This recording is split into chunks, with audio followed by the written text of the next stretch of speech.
Assalamu alaikum, 9th class P1 and N1. I am your mathematics lecturer Ira Mushtaq from the platform of Punjab Group High School Jadawala. Students, hope you are fine and well. Today 18th April 2020 we are going to discuss MCQs number 21 to 27 plus definitions and long questions number 7, 8 and 9 of chapter 2 in this lecture. First of all we will discuss multiple choice questions.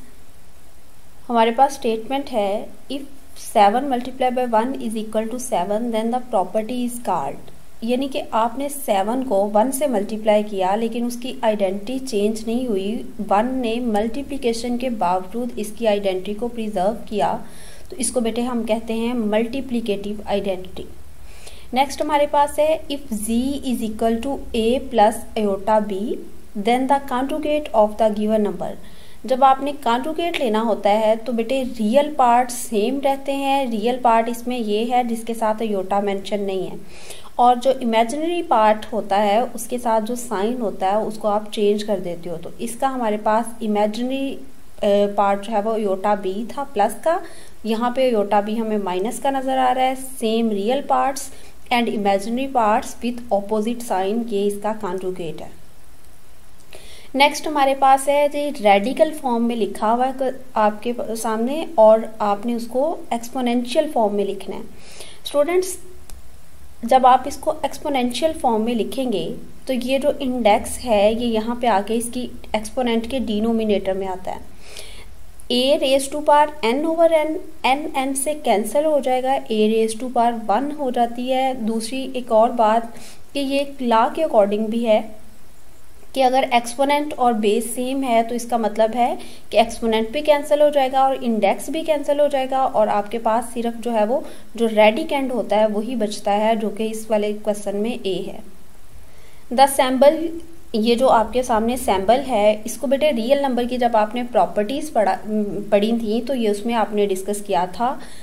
इस sample का मतलब होता है for all, यानी जो बात आप किसी एक रियल नंबर के लिए कह रहे हो वो सारे रियल नंबर के लिए जो है वो अप्लाई कर सकते हो आप। नेक्स्ट है a number which can be written in the form of p by q. p by q मतलब फ्रैक्शन या कोशेंट की फॉर्म में, where q is not equal to 0। ये बात बेटे हम डिस्कस कर चुके हैं कि जो डिनोमिनेटर में टर्म है उसको कभी भी 0 नहीं होना चाहिए, वरना जो है वो उसका अनडिफाइंड या फिर पॉसिबल नहीं होता आंसर। तो ऐसा नंबर जिसको आप कोशेंट फॉर्म में यानी p बाई क्यू फॉर्म में लिख सकते हैं वो बेटे आपके पास नंबर होता है रैशनल नंबर। नेक्स्ट हमारे पास है जी इफ़ एक आपको जो है वो इक्वालिटी यानी इक्वेशन एक गिवन है जिसमें एक कॉम्प्लेक्स नंबर दूसरे कॉम्प्लेक्स नंबर के इक्वल दिखाया हुआ है। बेटे कॉम्प्लेक्स नंबर के दो पार्ट्स होते हैं, एक रियल और एक इमेजिनरी। तो जाहिर सी बात है अगर इक्वेशन में है तो रियल पार्ट जो है रियल पार्ट के इक्वल आएगा, यानी a की वैल्यू आएगी 2, और ये जो इमेजिनरी पार्ट है ये दूसरी तरफ जो इमेजिनरी पार्ट है उसके इक्वल आएगा। अयोटा अयोटा से कैंसिल होगा तो b की वैल्यू बेटे हमारे पास आ जाएगी 3। आज का लास्ट मल्टीपल चॉइस क्वेश्चन है minus iota raise to power 5। बेटे इस नेगेटिव को फिलहाल आप नहीं सॉल्व करेंगे, सिर्फ मैं इस अयोटा रेज टू पावर 5 को सॉल्व कर रही हूँ। ये हमारे पास अयोटा रेज टू पावर 5 है, या जो भी एक्सपोनेंट है हम फौरन उसको अयोटा स्केयर में लिखते हैं। बाहर 5 को पूरा करने के लिए अगर मैं यहाँ 3 लगाऊंगी तो 3 2s are 6, वो बड़ा हो जाएगा, तो मैंने यहाँ पे लगाना है 2 2s are 4। अब एक अयोटा बच गया उसको मैंने साइड पे लिख दिया। अयोटा स्केयर की वैल्यू बेटे होती है -1 ये बाहर वाला स्केयर हमने एज इट इज़ लगाया।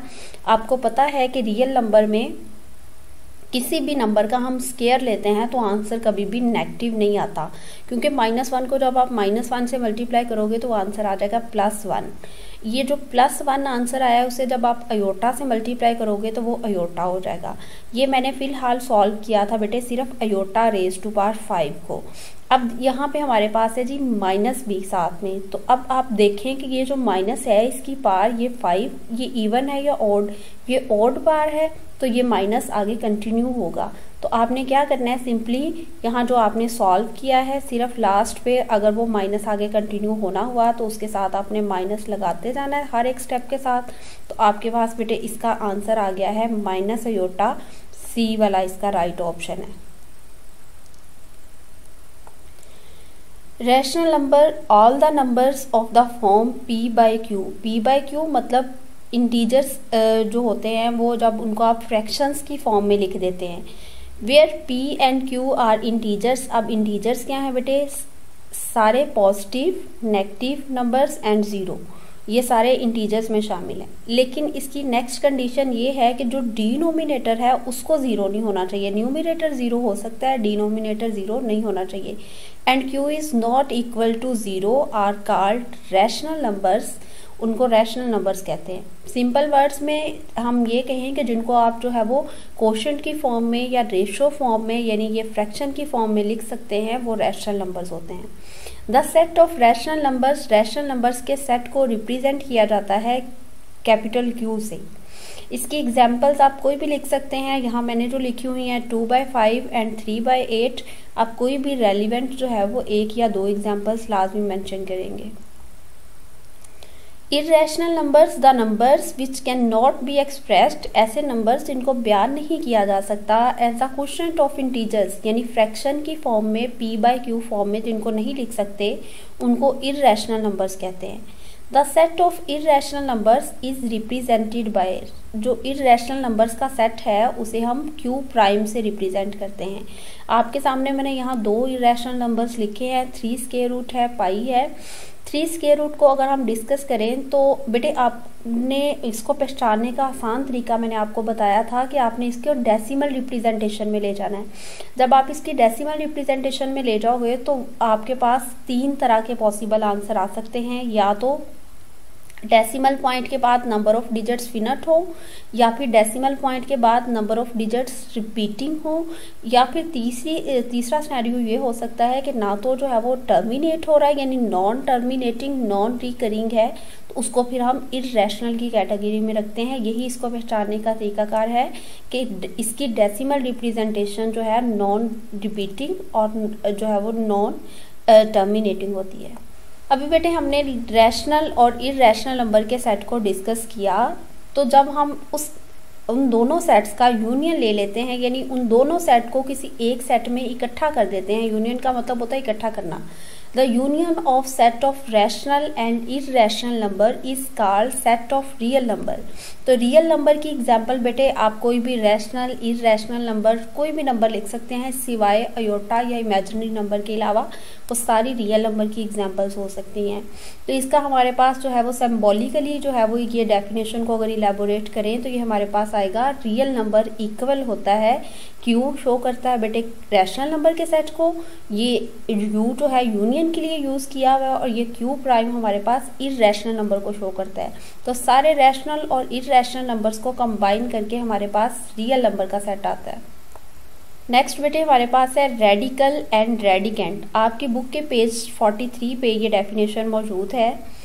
यहाँ पे बेटे सबसे पहले डेफिनेशन पढ़ने से पहले आपको जो है वो इनके सैम्बल्स से इंट्रोडक्शन करवा दूँ मैं आपको। ये हमारे पास रेडिकेंट होता है, ये रेडिकल का सैम्बल है, और ये बेटे इसका इंडेक्स है। यानी आप किसी नंबर का जो है वो किसी इंडेक्स के साथ रेडिकल का साइन लगा रहे हो और वो किसी नंबर के इक्वल है, तो उसको एक्सपोनेंशियल फॉर्म में भी लिखा जा सकता है। एक्सपोनेंशियल फॉर्म में लिखने के लिए आपने क्या करना है बेटे, ये जो रेडिकेंट है इसने यहाँ पे बेस बन जाना है, और ये इसकी पार यहाँ पे नहीं मेंशन, अगर मेंशन होती तो वो यहाँ पे लिखी जाती है। अब यहाँ पे पार नहीं मेंशन, इट्स मीन 1 है। और आपने जब बेटे ये जो इंडेक्स है उसको इसकी एक्सपोनेंट के डिनोमिनेटर में लिख देना है, तो ये दोनों इसकी कंडीशंस पॉसिबल होती हैं। If n is a positive integer, कि ये n जो है इसको पॉजिटिव इंटीजर होना चाहिए, ये नेगेटिव नहीं हो सकता। ग्रेटर देन 1, और 1 से बड़ा भी होना चाहिए यानी 2, 3, 4 कुछ भी। And a is a real number, और ये जो हम पढ़ रहे हैं ये रेडिकल एंड रेडिकेंट का कॉन्सेप्ट ये रियल नंबर के लिए बेटे। Then any real number x, कि फिर कोई भी रियल नंबर x जो है वो such that x raise to power n is equal to a is called the nth root of a and in symbols is written as, और symbol की form में फिर बेटे हम इसको ऐसे लिखते हैं। तो इसकी कंडीशन हमने क्या पढ़ी है कि n को एक पॉजिटिव इंटीजर होना चाहिए greater than 1, a real number होना चाहिए और x रियल नंबर होना चाहिए, तो फिर ये पॉसिबल है। ये एक्सपोनेंशियल फॉर्म को फिर जो है वो हम ऐसे भी मेंशन कर सकते हैं। नेक्स्ट डेफिनेशन है बेटे हमारे पास कॉम्प्लेक्स नंबर की। कॉम्प्लेक्स नंबर बनता है रियल और इमेजिनरी नंबर्स को इकट्ठा लिखने से। जब आपने रैशनल और इररेशनल नंबर के सेट्स को कंबाइन किया था तो रियल नंबर बना था। अब रियल और इमेजिनरी नंबर्स को इकट्ठा करने से आपके पास कॉम्प्लेक्स नंबर का सेट आता है।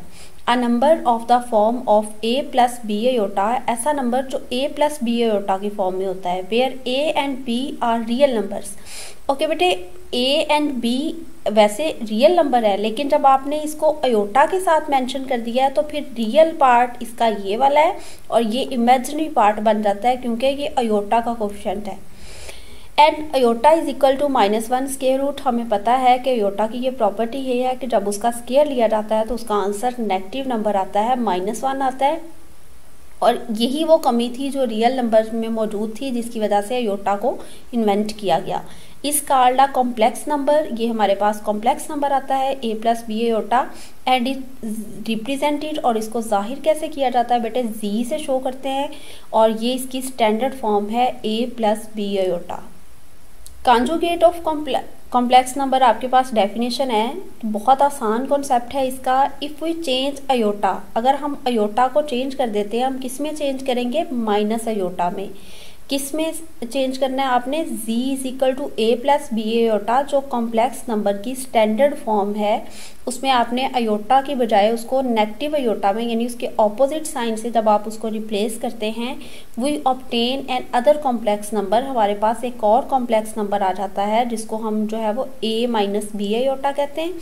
Called the complex conjugate of z, जो आपके पास कॉम्प्लेक्स नंबर को शो करने के लिए बेटे z लगाते हैं हम, तो ये z का कॉन्जुगेट जो लिया जाता है उसको रिप्रेजेंट करते हैं हम z बार से, यानी z के ऊपर जो है वो ऐसे लाइन ड्रॉ की जाती है। तो कॉन्जुगेट के लिए सिंपली अगर 2 प्लस 3 अयोटा है तो आपने कर देना है 2 माइनस 3 अयोटा, यानी अयोटा वाले का साइन चेंज कर देंगे, रियल पार्ट सेम रहेंगे, तो आपके पास उसका जो है वो कॉम्प्लेक्स कॉन्जुगेट आ जाता है।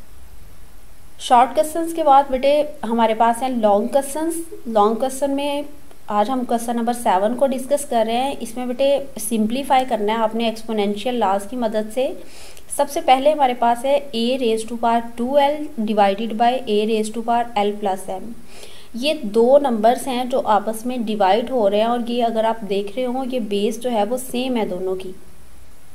जब बेस सेम होती है और ये आपस में डिवाइड हो रहे होते हैं तो हम उनके एक्सपोनेंट को जो है वो माइनस कर देते हैं। माइनस करने का मतलब है कि उनके साइन चेंज हो जाएंगे, जो डिनोमिनेटर्स वाले जब न्यूमिनेटर के एक्सपोनेंट के साथ लिखे जाएंगे। 2l प्लस का था बेटे प्लस का ही रहेगा, l प्लस का था तो जब हमने इसको 2l के साथ लिखना है ऊपर वाली तरफ ये माइनस का हो जाएगा, और m भी प्लस का था तो इसका भी साइन चेंज हो जाएगा, ये माइनस का हो जाएगा।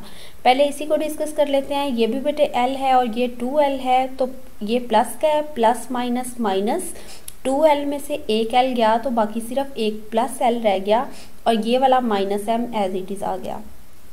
ये हमारे पास फर्स्ट टर्म यानी फर्स्ट ब्रैकेट सॉल्व हो गई है। सेकंड ब्रैकेट भी इसी कॉन्सेप्ट पे होगी। a raise to power 2m है, a raise to power m plus n है, तो जब हम इकट्ठा लिखेंगे तो a raise to power 2m as it is आ जाएगा, और m और n दोनों के साइन चेंज होंगे, ये minus m and minus n आ जाएगा। चूँकि हम सेम वेरिएबल्स वालों को ऐड या सब्ट्रैक्ट कर सकते हैं, तो यहाँ पे plus 2m minus m plus minus minus 2m में से ये वाला m माइनस किया तो हमारे पास पॉजिटिव का m रह गया, और ये नेगेटिव n इसके साथ आ गया। थर्ड ब्रैकेट है बेटे a raise to power 2n and a raise to power n plus m। इकट्ठा लिखा जब हमने एक्सपोनेंट्स को तो ये हमारे पास हो गया 2n minus n minus l। उसके बाद बेटे 2n में से एक n गया तो ये हमारे पास रह गया n और minus l as it is आ गया। अब चूंकि ये सारे सेम बेस हैं, इनके a ही है और ये आपस में मल्टीप्लाई हो रहे हैं, तो जब मल्टीप्लाई हो रहे होते हैं तो तब हम किसी एक्सपोनेंट का साइन चेंज नहीं करते, जैसे उनके साइन होते हैं वैसे ही रहने देते हैं। ये l माइनस m, ये m प्लस का था वैसे ही आएगा, ये n माइनस का था एज इट इज़ आया, ये n प्लस का है और ये l माइनस का है।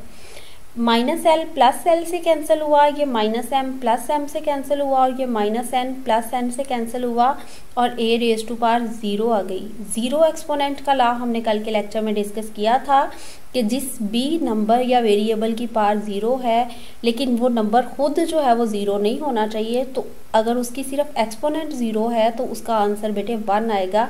ये जो आपको एक एक्सप्रेशन दिया गया था उसको सिंप्लीफाई किया हमने तो उसका आंसर 1 आया। क्वेश्चन नंबर 8 है हमारे पास, अगेन एक्सपोनेंशियल लॉज की मदद से हल होगा। सबसे पहला है इसमें a raise to power l divided by a raise to power m। ये m इसके साथ माइनस होगा तो ये हो जाएगा a raise to power l minus m। Next bracket में हमारे पास हो जाएगा a raise to power m minus n, और उससे नेक्स्ट ब्रैकेट में हम लिखेंगे a raise to power n minus l। अब बेटे इन सब की ये जो इंडेक्स हैं हमें पता है कि जब हम उसको एक्सपोनेंशियल फॉर्म में लिखते हैं तो इंडेक्स डिनोमिनेटर में चला जाता है, तो यहाँ पे इसकी पावर कुछ नहीं है, इसका मतलब है कि यहाँ पे इसकी पावर 1 है, यानी मेंशन नहीं है। जब 1 होता है तो हम मेंशन नहीं करते। उसके बाद नेक्स्ट हमारे पास यहाँ पे 1/3 इसकी एक्सपोनेंट बन जाएगा, जब इसको एक्सपोनेंशियल फॉर्म में लिखेंगे ये भी 1/3 हो जाएगा। आपको पता है ये जो ब्रैकेट है और ये एक्सपोनेंट्स दोनों मल्टीप्लाई हो रहे हैं, तो l माइनस एम जो है वो 1 से मल्टीप्लाई होगा, तो l माइनस एम ओवर 3। इसी तरह यहाँ पे m माइनस एन ओवर 3 और यहाँ पे n माइनस एल ओवर 3। चूँकि ये आपस में मल्टीप्लाई हो रहे हैं और सेम बेस है तो इनकी पार्ट्स को जो है वो हम लोग ऐड कर देंगे। l माइनस एम प्लस 3, ये दरम्यान में प्लस आ जाएगा, m माइनस एन ओवर 3 और दरम्यान में प्लस फिर n माइनस एल ओवर 3। अब सबके जो है वो डिनोमिनेटर में 3 है तो हम एलसीएम लेते हैं। अगर सेम डिनोमिनेटर हो तो उसको एक मरतबा एलसीएम में लिख दिया जाता है, और जो ऊपर वाली न्यूमिनेटर की टर्म्स होती हैं उनमें कोई चेंज नहीं आता। तो ये l minus m plus m minus n plus n minus l, ये बेटे सारे एक दूसरे से कैंसिल हो जाएंगे। ये प्लस l माइनस l से, माइनस n प्लस n से, और ये माइनस m प्लस m से। इसकी बार हमारे पास रह गई है जी 0। ये डिनोमिनेटर में 3 था, जब 0 को 3 पे डिवाइड करेंगे ये आपके पास बेटे 0 आंसर आ जाएगा। अगेन 0 एक्सपोनेंट का लॉ जो है वो यहाँ पे अप्लाई करेंगे तो इसका आंसर हमारे पास आ जाएगा 1 दिए गए एक्सप्रेशन का। चैप्टर 2 का हमारे पास लास्ट क्वेश्चन है, इसमें आपने प्रूव करना है z over w bar is equal to z bar divided by w bar. Okay बेटे, हम इसको जो है वो देखते हैं। z की वैल्यू हमारे पास है, पहले लेफ्ट हैंड साइड को सॉल्व करते हैं। z की वैल्यू है हमारे पास 2 + 3 आयोटा, और लेफ्ट हैंड साइड में हमने z को w पे डिवाइड करना है। जो आंसर आएगा लास्ट पे बेटे उसका कॉन्जुगेट लेना है। ये देखें पहले डिवीजन हुई है उसके बाद उन्होंने कॉन्जुगेट का कहा है। तो ये z की वैल्यू लिखी 2 + 3 आयोटा, ये हमने w की वैल्यू लिखी 5 - 4 आयोटा। दो कॉम्प्लेक्स नंबर को डिवाइड करने का तरीकाकार ये होता है कि डिनोमिनेटर का आप लेते हो कॉन्जुगेट और उससे मल्टीप्लाई भी करते हो और डिवाइड भी करते हो। जब आप इसका कॉन्जुगेट लोगे तो ये 5 + 4 आयोटा आएगा, इससे मल्टीप्लाई भी किया और डिवाइड भी किया।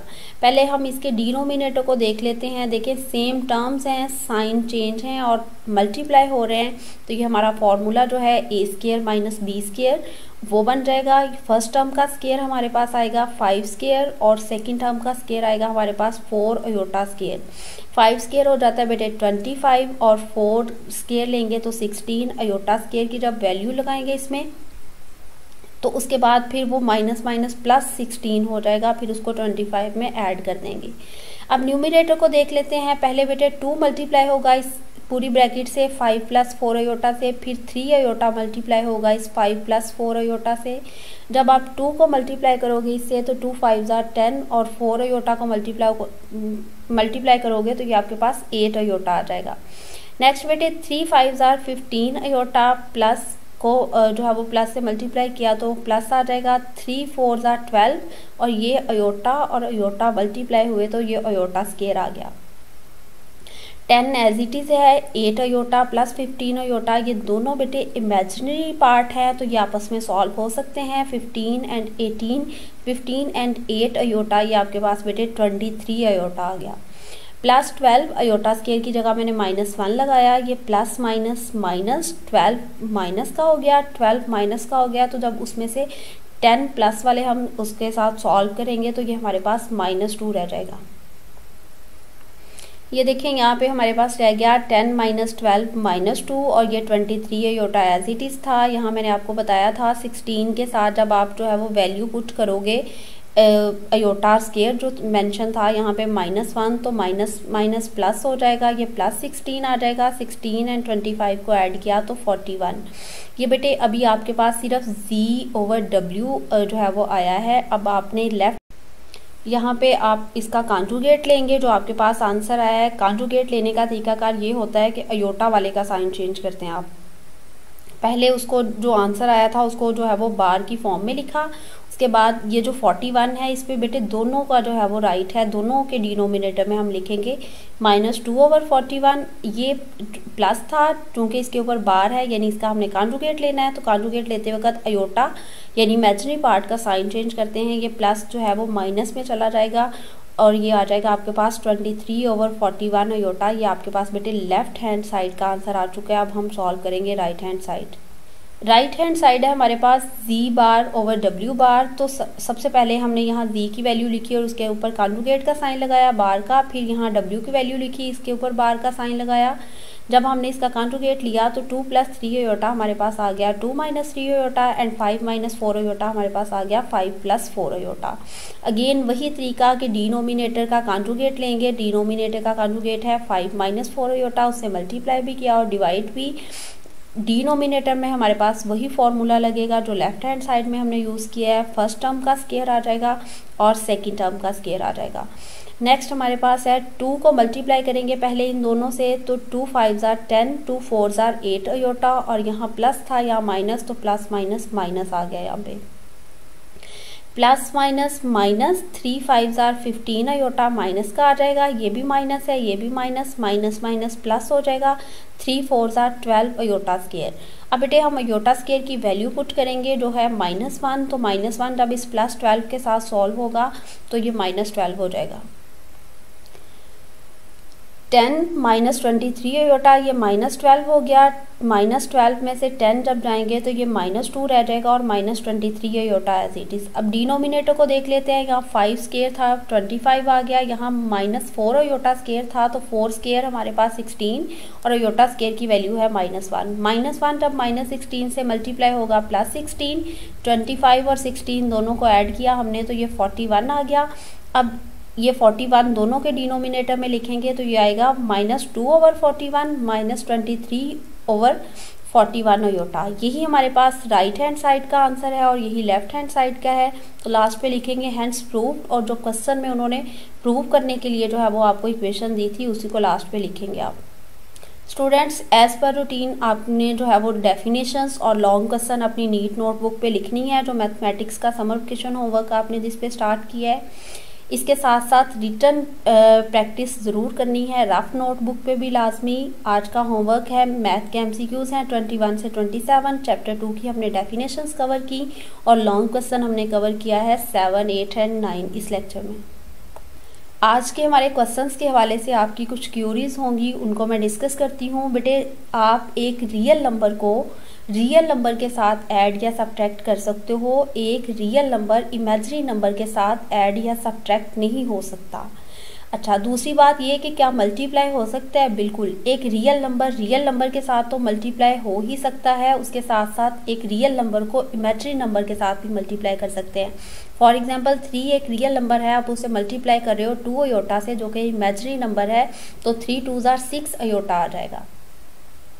नेक्स्ट ये बात है कि जब आप ऐड कर रहे होते हो या सब्ट्रैक्ट कर रहे होते हो इमेजिनरी नंबर्स को, तो तब जो है वो जैसे 2 अयोटा + 3 अयोटा, तो आप सिर्फ उसको लिखते हो 5 अयोटा। तब अयोटा को सिर्फ आपने यूनिट कंसीडर करना है। लेकिन जब आप मल्टीप्लाई करते हैं, जैसे 2 अयोटा को 3 अयोटा के साथ मल्टीप्लाई करेंगे, तो तब अयोटा से मल्टीप्लाई होगा और वो अयोटा स्केयर बन जाएगा। मल्टीप्लिकेशन में बेटे स्केयर बनेगा, प्लस माइनस करते वक्त जो स्टार्ट पे अयोटा है वो सिर्फ यूनिट कंसीडर किया जाए। स्टूडेंट्स, उम्मीद करती हूँ कि आप आज का काम जो है वो अपनी नीट और रफ दोनों नोटबुक्स पे प्रैक्टिस करेंगे। अल्लाह ताला आप सबको अपनी हिफ्ज़ व अमान में रखे। थैंक यू स्टूडेंट्स, अल्लाह हाफिज़।